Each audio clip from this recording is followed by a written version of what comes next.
Hello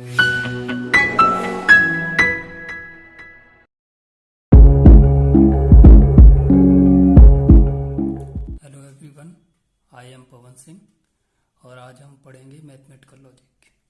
previous video में हमने देखा था डिस्क्रीट मैथमेटिक्स क्या है, why do we need of learn discrete mathematics, हमें डिस्क्रीट मैथमेटिक्स पढ़ने की क्या ज़रूरत है, और प्योर मैथमेटिक्स और डिस्क्रीट मैथमेटिक्स में क्या डिफरेंस है। इसके बाद discrete mathematics computer science stream के लिए कितनी इम्पोर्टेंट है ये देखा था। इसके बाद गेट एग्जाम के सिलेबस के अकॉर्डिंग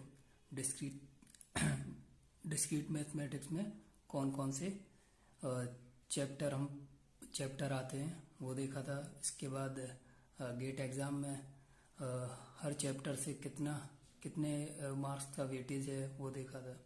उसके बाद फर्स्ट चैप्टर मैथमेटिकल लॉजिक और लॉजिक में कौन कौन से टॉपिक हम कवर करेंगे वो देखा था, और हर टॉपिक में कौन कौन से सब टॉपिक हैं हम उनका ओवरव्यू लिया था हमने। तो आज हम स्टार्ट करेंगे मैथमेटिकल लॉजिक। ओके, सो सबसे पहले हम देखेंगे कि मैथमेटिकल लॉजिक क्या है। Okay, first question is what is the mathematical logic. Mathematical logic क्या है? सो इसका आंसर होगा mathematical logic is a language of mathematics. Mathematical logic is a language of mathematics और language of AI artificial intelligence और language of computer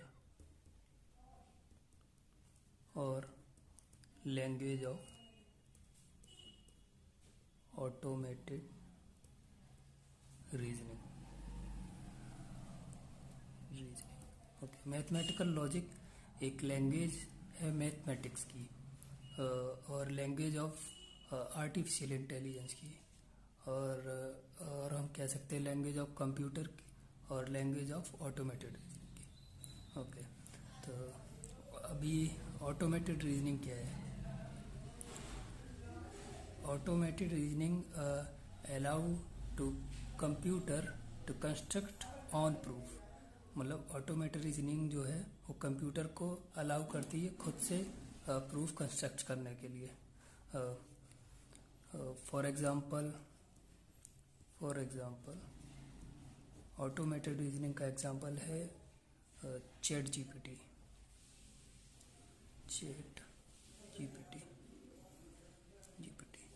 इसमें क्या है कि मैन्युअली मैथमेटिकल रीजनिंग नहीं करनी है, हम इनपुट में कोई आर्गुमेंट देंगे और ये ऑटोमेटिकली हमें बता देगा कि ये आर्गुमेंट वैलिड है या इनवैलिड है। ओके, अब क्वेश्चन आता है why do we need of mathematical logic. Second question हमारा आता है why do we need of mathematical logic while already several natural languages are available like English।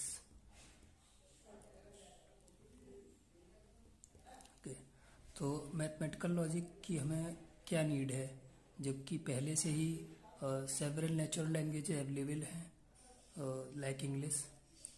तो इसका आंसर है all natural languages are ambiguous or natural languages are ambiguous, but computer language should not be ambiguous. That's mean जितनी भी natural languages हैं जैसे कि English और हिंदी, जितनी भी लैंग्वेजेस है वो सभी की सभी एम्बिगुअस है, बट कंप्यूटर की जो लैंग्वेज है वो एम्बिगुअस नहीं होनी चाहिए। अभी एम्बिगुअस का मतलब क्या है, जिनको नहीं पता एम्बिगुअस का मतलब, एम्बिगुअस का मतलब होता है अनक्लियर, क्लियरिटी नहीं है इसमें। जैसे कोई सिचुएशन है, फॉर एग्जांपल दो इवेंट हैं, तो वहाँ पे सिचुएशन ऐसी है कि कंफ्यूजन की सिचुएशन है कि फर्स्ट इवेंट ए है वो हैपन होगा या सेकंड इवेंट बी हैपन होगा, और या फिर दोनों हैपन होंगे, A and B both are happen होंगे। तो ये कंफ्यूजन की जो सिचुएशन होती है, यहाँ पे क्लियरिटी नहीं होती है, उसको एम्बिगुअस कहते हैं। यहाँ पे एम्बिग्विटी है। ओके, तो इसको हम एक एग्जांपल से समझते हैं। फॉर एग्जांपल, फर्स्ट एग्जांपल लेते हैं। Sun is shining, sun is shining but grass is wet. Sun is shining but grass is wet. तो इस स्टेटमेंट में एक हिडन मीनिंग है। हिडन मीनिंग क्या है कि सन जब शाइन कर रहा है तो ग्रास वेट नहीं होनी चाहिए, बट ये हिडन मीनिंग हमें कैसे पता चलेगी? हम ह्यूमन हैं, हमारे पास इंस्टीट्यूशन है, तो हम इंस्टीट्यूशन से पता करेंगे, बट कंप्यूटर और मशीन के पास इंस्टीट्यूशन नहीं होती है, तो उसके लिए स्टेटमेंट एम्बिगुअस है। ओके, तो हम क्या करेंगे, इसको मैथमेटिकल लॉजिक में ट्रांसलेट कर लेंगे। तो जब हम इसको मैथमेटिकल लॉजिक में ट्रांसलेट करेंगे तो लॉजिक में हम वट, ये बट को हम एंड की तरह ट्रीट करते हैं। तो जब हम आपको ट्रांसलेशन पढ़ाएंगे, ट्रांसलेट करना इंग्लिश स्टेटमेंट से लॉजिक में ट्रांसलेट करना, लॉजिक टू इंग्लिश में ट्रांसलेट करना, तब हम ये चीज़ें आपको सब कवर कराएंगे। अभी आप यहाँ ध्यान दीजिए। तो हमने बताया बट को हम एंड की तरह ट्रीट करते हैं। तो एंड के लिए लॉजिक में एक ऑपरेटर है, ये एंड। ओके, तो हम फर्स्ट स्टेटमेंट को पी वेरिएबल से डिनोट कर लेते हैं और सेकंड को क्यू से कर लेते हैं। आप कोई भी ले सकते हैं अल्फ़ाबेट और वेरिएबल। ओके, तो पी एंड क्यू, इसको मैथमेटिकल लॉजिक में इस तरीके से लेंगे। अब यहाँ पर कोई एम्बिग्विटी नहीं है।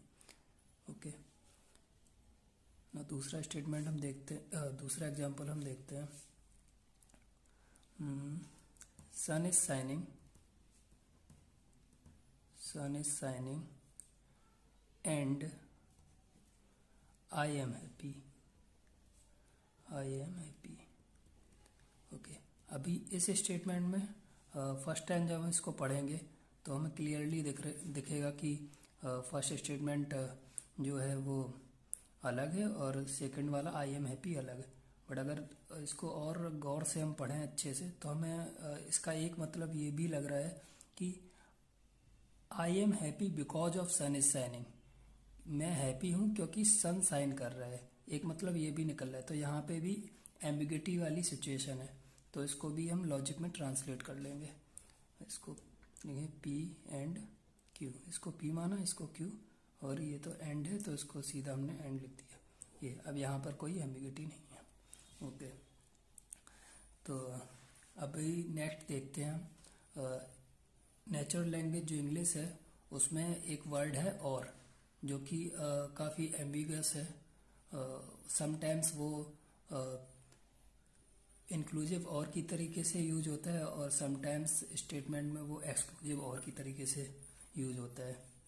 तो कब वो इंक्लूसिव और होता है, कब एक्सक्लूसिव और होता है, तो वो हम अपनी इंस्टीट्यूशन से पता करते हैं, बट कंप्यूटर के पास जैसे मैंने बताया इंस्टीट्यूशन नहीं होती है, तो वो कैसे पता करेगा? तो उसके लिए हम इंग्लिश स्टेटमेंट को मैथमेटिकल लॉजिक में ट्रांसलेट कर लेते हैं।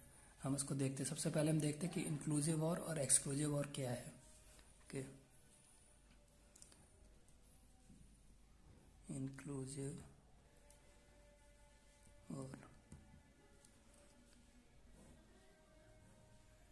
इंक्लूसिव और का मतलब है दो इवेंट हैं ए एंड बी, तो एटलीस्ट वन हैपन होना चाहिए। मतलब ए एंड बी है तो या तो ए हैपन होगा, ए हैपन, और बी हैपन, और both A and B can happen. Okay, at least one event happen होगा, या तो ए होगा या बी होगा या फिर दोनों हो सकते हैं। ये इंक्लूसिव और का मीन है। एक्सक्लूसिव और का मीन क्या होता है? एक्सक्लूसिव और एक्सक्लूसिव और का मीन होता है या तो ए हैपन होगा या फिर बी हैपन होगा, ए हैपन और B happen, but both can't happen, but both can't happen. तो इन दोनों में यही डिफरेंस है। इसमें क्या था? या तो ए होगा या बी होगा या फिर दोनों होंगे, बोथ हैपन होंगे। और एक्सक्लूसिव और में क्या है? या तो ए होगा या बी होगा लेकिन दोनों नहीं होंगे। ओके, कोई एक होगा। ये डिफरेंस है दोनों में। ओके, अभी हम एक एग्जांपल लेकर आपको समझाते हैं। ओके, इंक्लूसिव और एक्सक्लूसिव और को हम एग्जांपल से समझते हैं। फॉर एग्जांपल एक स्टेटमेंट हम लेते हैं, the colour of marker is red और ब्लैक। अब सेकंड स्टेटमेंट हम लेते हैं, I go to market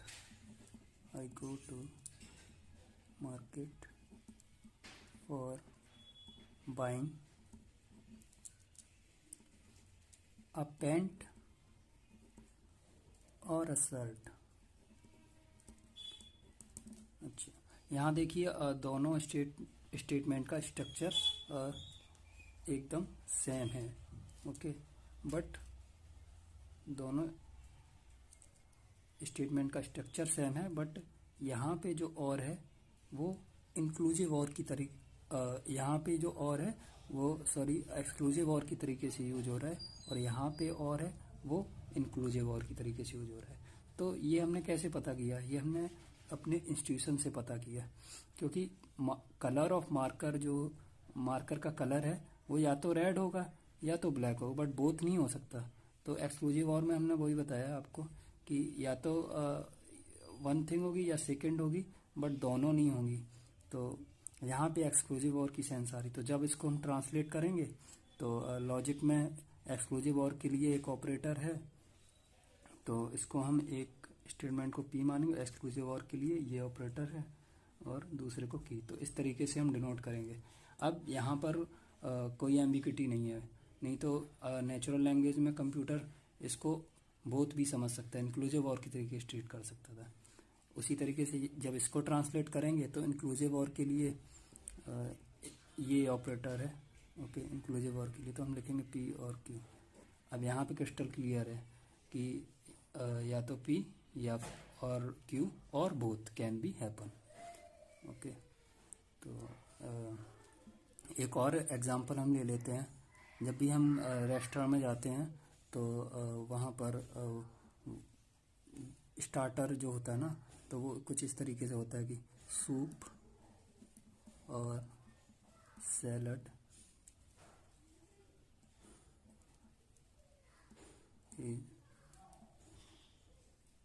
come with entry. Okay, soup और salad is come with entry. तो अब वही है, कंप्यूटर तो समझ नहीं पाएगा जनरली क्या होता है, तो इसको इंस्टीट्यूशन से हम कैसे समझेंगे। जनरली क्या होता है कि जब हम कहीं रेस्टोरेंट में जाते हैं तो स्टार्टर में कोई एक चीज़ आपको दी जाती है, या तो आप सूप ले सकते हो या सैलड ले सकते हो। जब अगर आप दोनों चीज़ें लोगे तो फिर आपको पे करना पड़ेगा। ओके, इस तो यानी कि ये एक्सक्लूसिव और की सेंस आ रही है, तो इसको जब हम ट्रांसलेट करेंगे उसमें, तो फिर हम इसको इस तरीके से एक्सक्लूसिव पी एक्सक्लूसिव और क्यू। तो अब यहाँ पे कंप्यूटर को क्लियर पता चलेगा कि ये both can not be happen वाली सिचुएशन है। ओके, तो इसी तरीके से अभी तो ये तो नॉर्मल है सेंटेंस। मान लीजिए रियल टाइम में जैसे बैंक के ट्रांजेक्शन हो गए, तो किसी पर्सन के 2 अकाउंट हैं और पैसे ट्रांसफ़र करने हैं, तो उसने 2 अकाउंट दे रखे हैं अपने, तो आइदर फर्स्ट में कर दो या फिर सेकंड में कर दो। अब कंप्यूटर के पास इंस्टीट्यूशन तो है नहीं, और उसने सोचा ये और इंक्लूसिव और की तरीके से ट्रीट किया, तो दोनों अकाउंट में पैसे चले जाएंगे, तो ये फिर लॉस हो जाएगा बैंक को इस तरीके से। तो रियल टाइम में तो बड़ी प्रॉब्लम हो जाएगी। ओके, तो आप देख रहे हो मैथमेटिकल लॉजिक कितना इम्पोर्टेंट है। ओके, कंप्यूटर के लिए।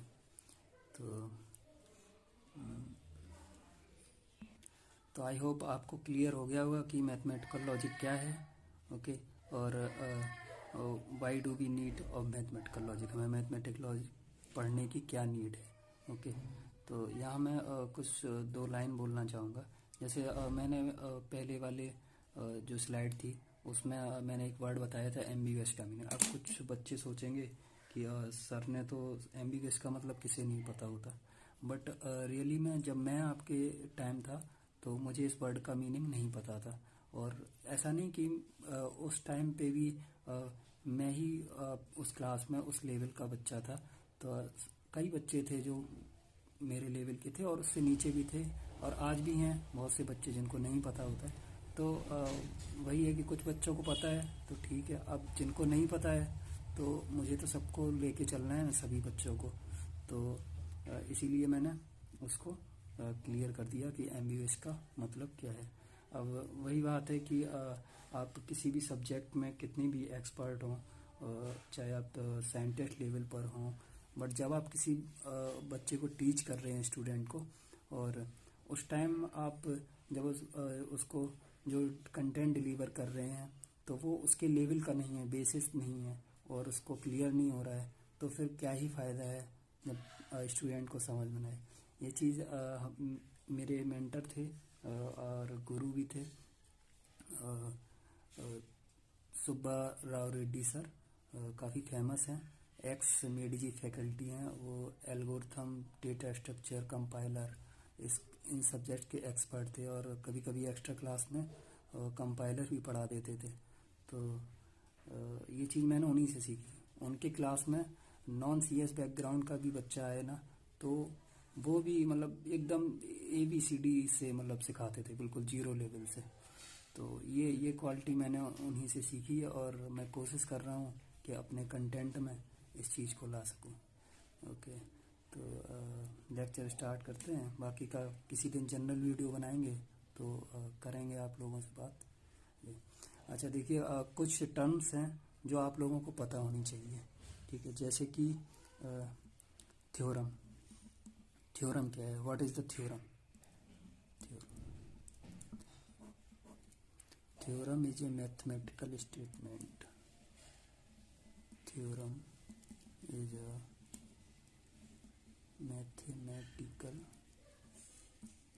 statement that has been or can be proven as true। Theorem एक मैथमेटिकल स्टेटमेंट है जो कि ट्रू होता है, या जिसे हम ट्रू प्रूव कर सकते हैं। सिंपली लैंग्वेज में अगर बोलें तो थ्योरम एक मैथमेटिकल स्टेटमेंट जिसकी ट्रुथ वैल्यू जो है वो ट्रू हो। ओके, अब दूसरा टर्म देखते हैं, कंजक्चर। अभी कंजक्चर क्या है? तो conjecture is a mathematical statement that one believe it is true, usually basis on the partial evidence or intuition of a expert, but not has been proven yet. Many times shown to be false. So these statements are not a theorem. Conjuncture जो है वो एक mathematical statement है that one believe it is true, जो कोई एक जो है उसे वो बिलीव करता है कि वो ट्रू है, usually basis on the partial evidence, मतलब कि कोई एग्जैक्ट प्रूफ नहीं है, पार्शियल एविडेंस है उसका, ओके। और इंस्टीट्यूशंस ऑफ एक्सपर्ट, कोई एक्सपर्ट है वो अपनी इंस्टीट्यूशन से बता रहा है कि ये ट्रू है, बट उसके पास कोई एग्जैक्ट प्रूफ नहीं है, उसने but not has been yet proven yet, वो अभी तक प्रूफ नहीं हुआ है। तो many times shown to be false, ज़्यादातर वो फॉल्स ही होता है। So these statements are not theorem, तो इन स्टेटमेंट्स को हम थ्योरम नहीं कहते, ओके। नेक्स्ट टर्म है एक्सियोम।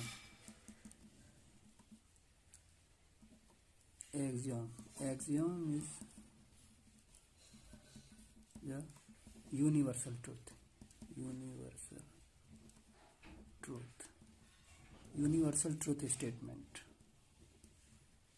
और फैक्ट, जो फैक्ट्स होते हैं और फैक्ट्स, उसे हम एक्सियोम बोलते हैं, ओके। इसके बाद lemma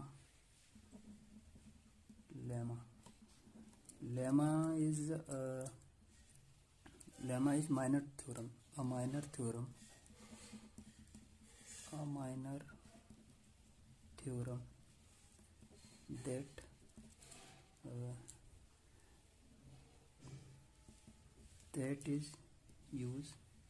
that is used to be proving a major theorem। Lemma जो है लेमा जो है वो एक माइनर थ्योरम है जो मेजर थ्योरम को प्रूव करने के लिए यूज की जाती है, ओके। इसके बाद कोरोलरी, ये देखिए कुछ टर्म हैं जो आपको पता होनी चाहिए, जब आप इसको पढ़ोगे तो ये टर्म्स आपको मिलेंगे, तो इनका मतलब आपको पता होना चाहिए। बुक्स भी अगर आप रीड करेंगे ना तो ये टर्म्स आपको मिलेंगे, कई बार रिपीट होंगे, इनका मीनिंग अगर आपको पता होगा ना तो ज़्यादा चीज़ें आपको अच्छे समझ में आएंगी। Corollary a minor theorem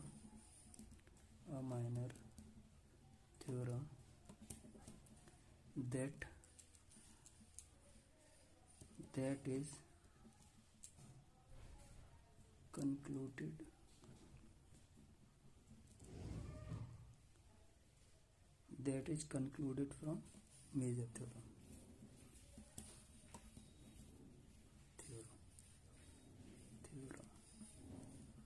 okay.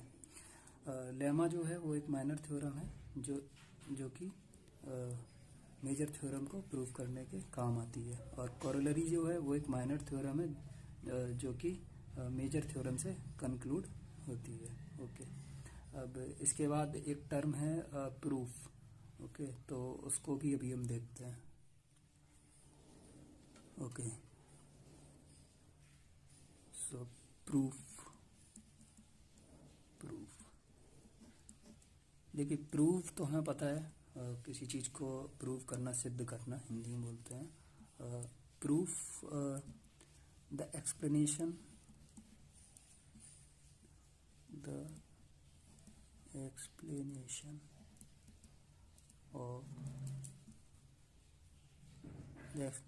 Of Y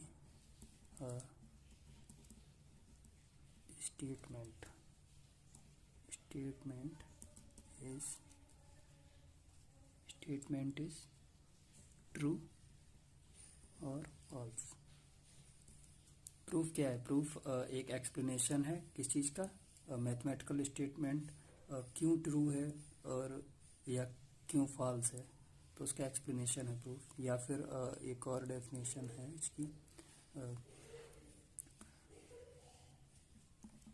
proof is a formal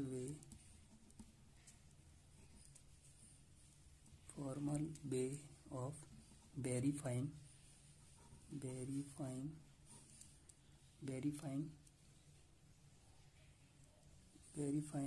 a mathematical statement is true और false। ओके, प्रूफ एक फॉर्मल वे है मैथमेटिकल स्टेटमेंट को वेरीफाई करने का कि वो ट्रू है या फॉल्स है। ओके, तो इसके दो की टर्म होते हैं, दो मेजर की टर्म है प्रूफ के, मेजर की टर्म दो हैं इसके मेजर की टर्म। फर्स्ट वन स्टेटमेंट जिसे हमें प्रूफ करना है, मैथमेटिकल स्टेटमेंट, और दूसरा है result, Y statement is true और फॉल्स। ओके, अच्छा, जनरली जब भी आप इसको proof, learning of proof is complicated, sometime can be complicated. Learning of proof is can be complicated, मतलब जो प्रूफ को लर्न करना कॉम्प्लिकेटेड हो सकता है, बट उसका एक बेस्ट वे है, जो प्रूफ पहले से लिखे हुए हैं ना बुक्स में, उसको आप अच्छे से रीड कीजिए कि किस तरीके से लिखे हुए हैं, तो उससे आप सीख जाएंगे। ओके, लर्न करना। और एक चीज़, जब भी आप प्रूफ को राइट करेंगे तो जो भी चीज़ें हैं ना, सिंपल से सिंपल रखने की कोशिश कीजिए जितना हो सके। मतलब कोई भी स्टेप जो है वो स्किप ना कीजिए, और जो आप लैंग्वेज और वर्ड यूज कर रहे हैं तो वर्ड जो हैं वो कॉम्प्लिकेटेड नहीं होने चाहिए, नहीं तो वो फॉर्मल जो प्रूफ है ना वो यूजफुल नहीं रहेगा। ऐसा प्रूफ वो हम लिखेंगे जो सिंपल कोई भी मतलब उसको समझ सके, ज़्यादा कॉम्प्लिकेटेड नहीं करना है उसको, तो इस चीज़ का ध्यान रखना है। तो ओके, अगर आपको मेरा काम पसंद आ रहा है तो इसे अप्रिशिएट कीजिए और मेरी वीडियो को लाइक कीजिए। और कोई अगर आपको डाउट है इस लेक्चर से रिलेटेड तो आप कमेंट बॉक्स में कमेंट करके पूछ सकते हैं। और मेरे वीडियो और चैनल को अपने सभी फ्रेंडों के साथ शेयर कीजिए ताकि इसकी रीच ज़्यादा से ज़्यादा पहुंच सके। और मेरे चैनल को सब्सक्राइब कर लीजिए, सो दैट कि जब भी मैं न्यू वीडियो अपलोड करूं तो आपको नोटिफिकेशन मिल जाए। और अगर आप मेरी फाइनेंशियल हेल्प करना चाहते हैं तो डिस्क्रिप्शन में मेरी UPI ID है, आप वहाँ पे जो मन चाहे आप अमाउंट डोनेट कर सकते हैं। ओके, अच्छा, एक चीज़ और मैं बोलना चाहूँगा। देखिए होता क्या है कि कभी कभी बोलने की टोन ऐसी हो जाती है, हाँ, या फिर कोई कमेंट किया, मैंने उसका रिप्लाई किया, तो वही है कि टेक्स्ट में इमोशंस तो हम दे नहीं सकते, और सामने वाले मैं कुछ और बोलना चाहूँगा और सामने वाला कुछ और, तो मिसअंडरस्टैंडिंग हो जाती है। तो अगर ऐसा कुछ हो जाए, वैसे तो मैं ऐसा नहीं करूँगा कभी, और अगर ऐसा कुछ हो जाए तो आप मैं उसके लिए सॉरी बोलता हूँ एडवांस में आप लोगों को। ठीक है, ओके, नेक्स्ट वीडियो में मिलते हैं। Okay, thank you.